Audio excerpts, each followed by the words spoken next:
everyone. We are talking about the 7th annual toy drive. Everyone here is so excited in their costumes, music going on, lots of treats. Their inventions were pretty impressive, and this year's tournament theme is about recycling. We are in a drought, so you're going to want to try to avoid those campfires or any off-roading. This entire block was destroyed by the Bulls fire, and that's when she decided to put up this sign, "Slow down." Happy birthday, dear God. Happy birthday to you.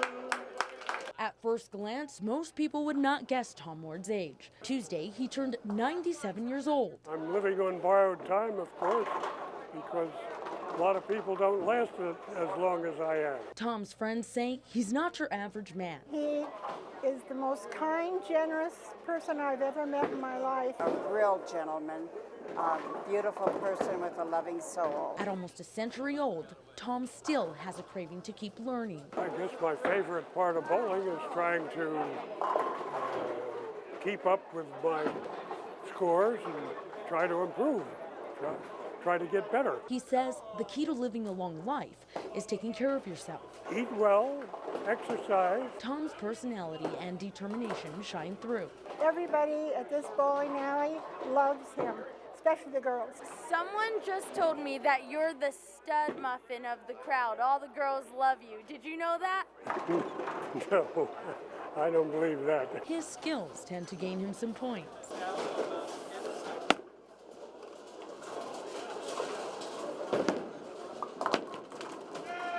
All jokes aside, if there are any words of wisdom he can give, they're this. Enjoy yourself. Mingle with nice people, as in the bowling alley. And what more can I say? Covering your news, Ashley Carrasco, News 10. They are gathering at the Holy Catholic Church that did burn down in that fire. And if you take a look up the hill, 2 of those houses right there, they completely burned down. Those were left in ashes, and that is just a symbol of how much this community has grown. It's the sound of what many are calling a new beginning. I feel good. Our town's being rebuilt. My house is being rebuilt. My neighbors are going to be here. Sue Tavalero's house burned down in the Bulls fire 1 year ago. She watched the fire come straight toward her home, a feeling that sometimes haunts her. I have more fear when I go to somebody's house that lives in the woods. This is what her home looks like today. It's all new, and I think that's great. The buildings are not the only new things developed.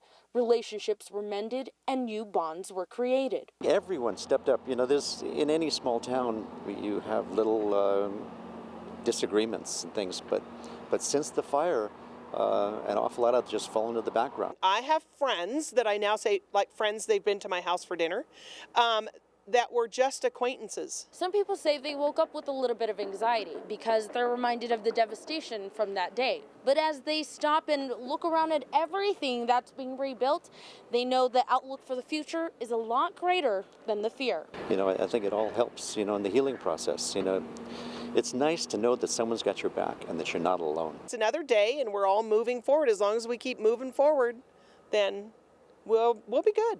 You can see right behind me there is a group of people here enjoying some music, a barbecue. They're also going to do a candlelight vigil later tonight, and this is all in honor of the 1-year anniversary of the Bulls fire. We're going to bring that to you in our later newscasts. Covering your news live in Weed, Ashley Carrasco, News 10. This is JCLI News. Camera, with Adelaide Sanborn, lights, Griffin Lasky, weather, action. and your host, Adam Gross. It's called JCLI News, a local online children's broadcast made to serve the community.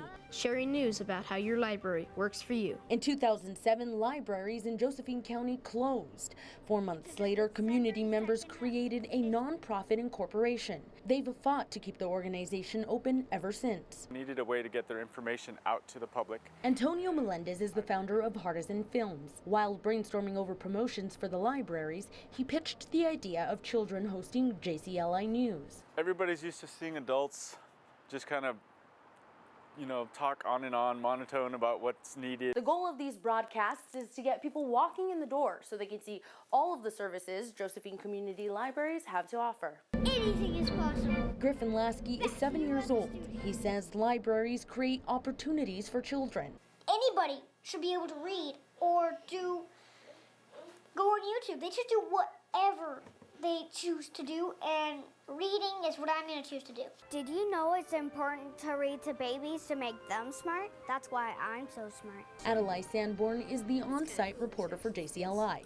She decided to participate because she truly believes our future depends on libraries. It provides books, and those books have the seed to learning.